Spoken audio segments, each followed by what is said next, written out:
Elizabeth jumped out, and, after giving each of them a hasty kiss, hurried into the vestibule, where Jane, who came running down from her mother's apartment, immediately met her.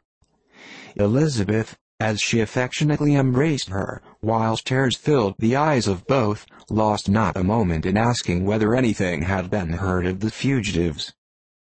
"Not yet," replied Jane, "but now that my dear uncle is come, I hope everything will be well." "Is my father in town?" "Yes, he went on Tuesday, as I wrote you word." "And have you heard from him often?" "We have heard only twice. He wrote me a few lines on Wednesday to say that he had arrived in safety, and to give me his directions, which I particularly begged him to do. He merely added that he should not write again till he had something of importance to mention." "And my mother, how is she? How are you all?" "My mother is tolerably well, I trust, though her spirits are greatly shaken. She is upstairs and will have great satisfaction in seeing you all. She does not yet leave her dressing room. Mary and Kitty, thank heaven, are quite well." "But you, how are you?" cried Elizabeth. "You look pale. How much you must have gone through." Her sister, however, assured her of her being perfectly well, and their conversation, which had been passing while Mr. and Mrs. Gardner were engaged with their children, was now put an end to by the approach of the whole party. Jane ran to her uncle and aunt, and welcomed and thanked them both, with alternate smiles and tears.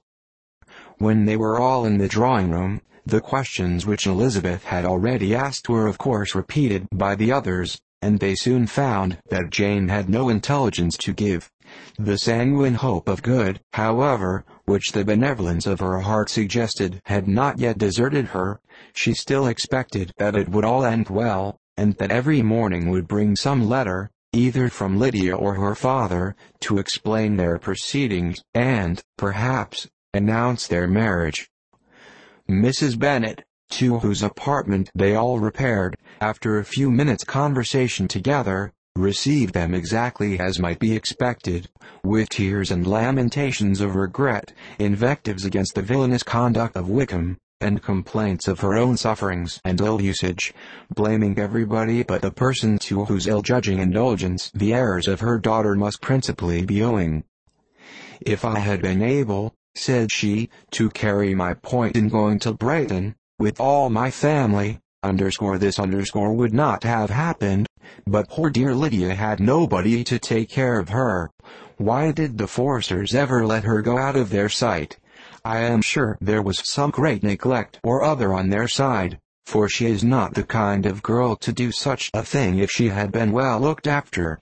I always thought they were very unfit to have the charge of her, but I was overruled, as I always am. Poor dear child.